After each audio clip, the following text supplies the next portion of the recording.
Hi guys, कैसे हो आप सब?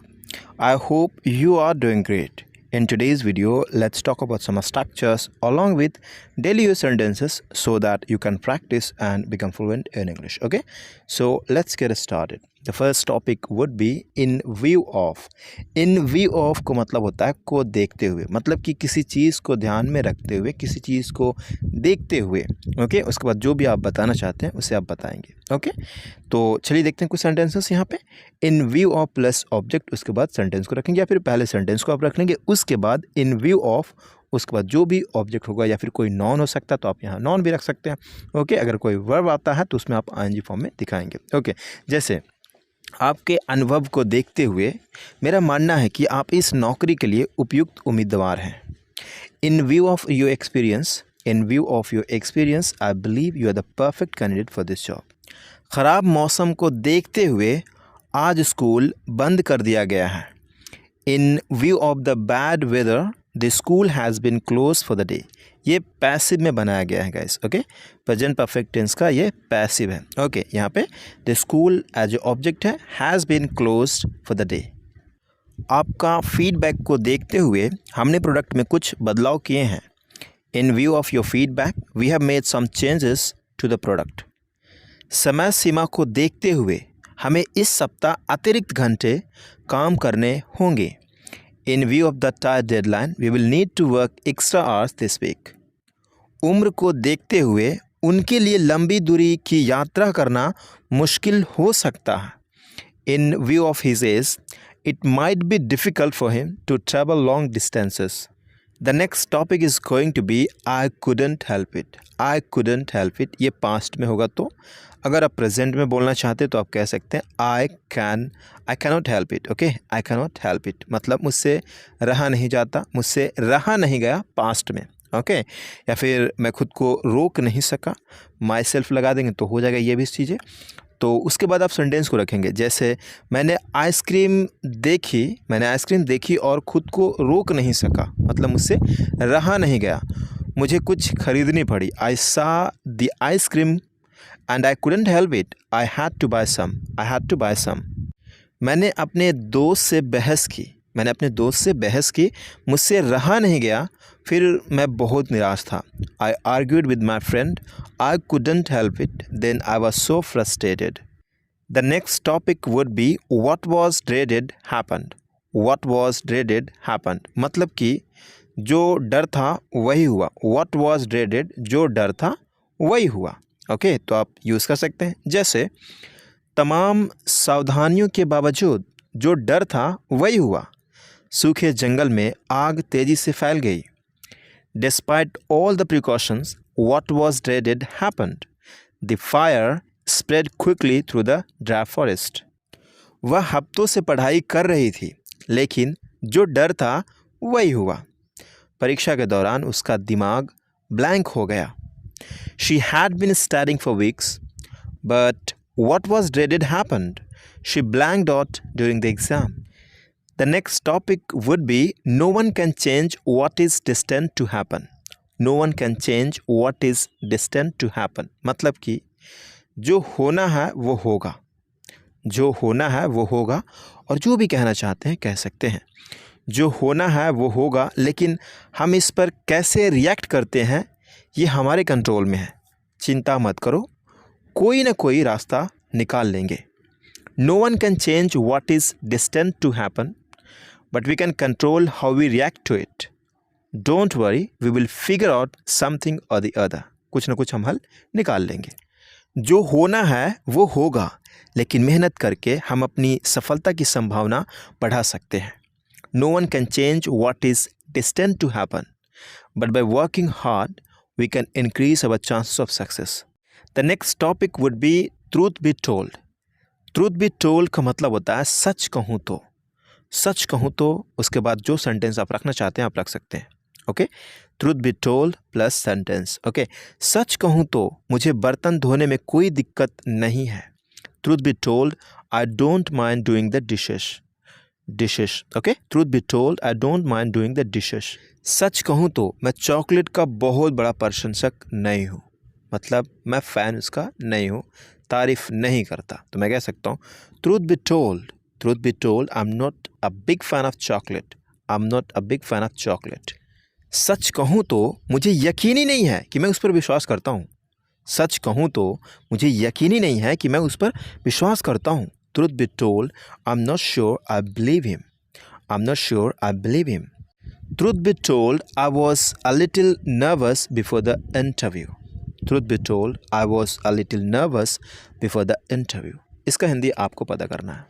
The next topic is going to be the fact is that. The fact is that मतलब सच तो यह है कि, सच तो ये है कि, सच में ये है कि, जो भी आप हिंदी सोचते हैं या फिर वास्तव में, दरअसल, वहाँ पे यानी कि जो आप बताना चाहते हैं एम्फेसाइज करके, सच तो ये है कि, उस जगह पे आप द फैक्ट इज़ दैट को यूज़ करेंगे. उसके बाद सेंटेंस को रखेंगे. जैसे सच तो यह है कि ज़्यादातर लोगों को संगीत सुनने में मज़ा आता है. The fact is that most people enjoy listening to music. The fact is that most people enjoy listening to music. सच तो यह है कि या फिर यह सच है कि मुझे आपकी मदद करने में कोई दिक्कत नहीं है. सच तो यह है कि मुझे आपकी मदद करने में कोई दिक्कत नहीं है, लेकिन मुझे पहले कुछ और जानकारी चाहिए. The fact is that I don't mind helping you, but I need some more information first. I need some more information first. यह सच है कि ज़्यादातर लोगों को टायर बदलना नहीं आता. मतलब यही कहना है, सच तो यह है कि ज़्यादातर लोगों को टायर बदलना नहीं आता. The fact is that most people don't know how to change a tyre. सच तो यह है कि या फिर यह सच है कि हर कोई गलती करता है, इसलिए निराश नहीं होना चाहिए, निराश मत हो जाओ. Okay, the fact is that everyone makes mistakes, so don't be discouraged. So don't be discouraged. सच तो यह है कि, सच यह है कि नियमित रूप से अंग्रेजी का अभ्यास करने से आपकी फ्लुएंसी में सुधार होगा. The fact is that practising English regularly will improve your fluency. As a matter of fact. As a matter of fact का मतलब भी होता है सच तो यह है कि या फिर वास्तव में. सेम कॉन्टेक्स्ट में आप इसे भी यूज़ कर सकते हैं. जैसे as a matter of fact, उसके बाद सेंटेंस, मुझे लगा था कि आपको मसालेदार खाना पसंद नहीं है. वास्तव में सच तो यह है, मैंने आपको कल रात उस करी का मज़ा लेते हुए देखा था. I thought you didn't like spicy food. As a matter of fact I saw you enjoying that curry last night. मतलब कितना घुमा करके, मतलब कितनी आसान चीज़ें हैं. ओके, वह गुस्से में लग रही है, असल में उसका दिन ख़राब हो सकता है. She seems angry. As a matter of fact she might be having a bad day. मतलब उसका दिन ख़राब हो सकता है. She might be having a bad day. Having a bad day मतलब कि ये पूरा का पूरा ख़राब होना. ओके, ख़राब होना. यहाँ पे जैसे मैं बैठा हुआ हूँ, आई एम सिटिंग, तो मेरा अवस्था क्या है, पूरा बैठा हुआ होना. उसी तरह से हैविंग अ बैड डे मतलब हो सकता है, ये पॉसिबिलिटी की बात है. मैं पब्लिक स्पीकिंग में बहुत अच्छा नहीं हूँ. सच तो ये है, मैं भीड़ के सामने बहुत घबरा जाता हूँ. I'm not very good at public speaking. As a matter of fact, I got really nervous in front of a crowd. Inwardly, inwardly, मन ही मन. Inwardly, मन ही मन, you can use. It's very easy, but you can use while communicating, such as वो मन ही मन कुछ सोच रहा था. He was inwardly thinking something. He was inwardly thinking something. मैं मन ही मन उसे गाली दे रहा था. मैं मन ही मन उसे गाली दे रहा था. I was inwardly abusing him. I was inwardly abusing him. वह मन ही मन गुस्सा हो रहा था. He was inwardly getting angry. He was inwardly getting angry. वह मन ही मन कुछ बोल रहा है. He is inwardly speaking something. He is inwardly speaking something. अगला टॉपिक है like never before. Like never before का मतलब होता है ऐसे पहले नहीं हुआ था. ये सिचुएशन के हिसाब से आपको समझना पड़ेगा. जैसे मैं कहता हूँ, मॉडर्न टेक्नोलॉजी के बदौलत, ओके, आज हम अपने परिवारों से जुड़े हुए हैं. ऐसा पहले नहीं था. पहले क्या था, कुछ और भी सिस्टम था, लेकिन अभी बिल्कुल अलग है. लाइक नेवर बिफोर, ऐसा पहले नहीं था. उस जगह पे हम लाइक नेवर बिफोर को यूज़ करते हैं. Okay, we are connected with our families like never before thanks to modern technology. यहाँ पे थैंक्स टू का यूज़ किया गया भी है. ओके, तो यहाँ पे आप सिंपली आप एक सेंटेंस को कहेंगे और उसमें आपको ऐसा लगता है कि ऐसा तो हुआ ही नहीं है, या फिर चाहे नेगेटिव हो या पॉजिटिव जो भी हो, तो उस जगह पे आप लाइक नेवर बिफोर को यूज़ करेंगे, जो कि पहले से मतलब बेहतर, मतलब ऐसा कभी हुआ ही नहीं है. उस जगह पे लाइक नेवर बिफोर को यूज़ किया जाता है. अगला सेंटेंस है, महामारी के बाद लोग अब पहले से कहीं ज़्यादा ज़िंदगी को, छोटी छोटी खुशियों को समझते हैं. After the pandemic people appreciate the simple things in life like never before. पहले ऐसे नहीं करते थे, लेकिन पैंडेमिक के बाद उन्हें रियलाइज़ हुआ, उसके बाद वो खुशियाँ, छोटी छोटी खुशियों को भी समझते हैं, तारीफ़ करके मतलब उन चीज़ों को समझते हैं। कॉन्टेक्स्ट के हिसाब से इसे बनाया गया है। ओके, चीज़ों को समझने की कोशिश करिए। अगला सेंटेंस है, ऑनलाइन कोर्स की मदद से मैं नई चीज़ें सीख रहा हूँ, ऐसा पहले कभी नहीं हुआ था।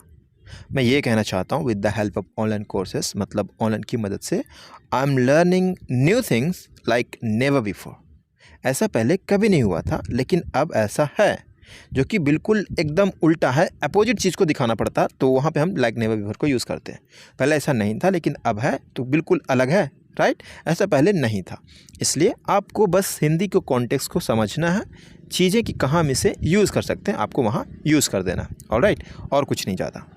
अगला टॉपिक है with the help of. With the help of का मतलब होता है कि मदद से, कि सपोर्ट से, किसी की मदद से, तो कह सकते हैं with the help of somebody, someone. Okay, structure इसका होता है विद द हेल्प ऑफ, उसके बाद जो भी आप रखना चाहेंगे उसे आप रखेंगे, जो भी ऑब्जेक्ट होगा या फिर जो भी जेरेंड होगा, जो भी होगा आप रखेंगे, उसके बाद एक अलग से सेंटेंस को रखेंगे। ओके, तभी तो जाकर कंप्लीट होगा। जैसे उसने अपने सहपाठियों की मदद से प्रोजेक्ट पूरा की।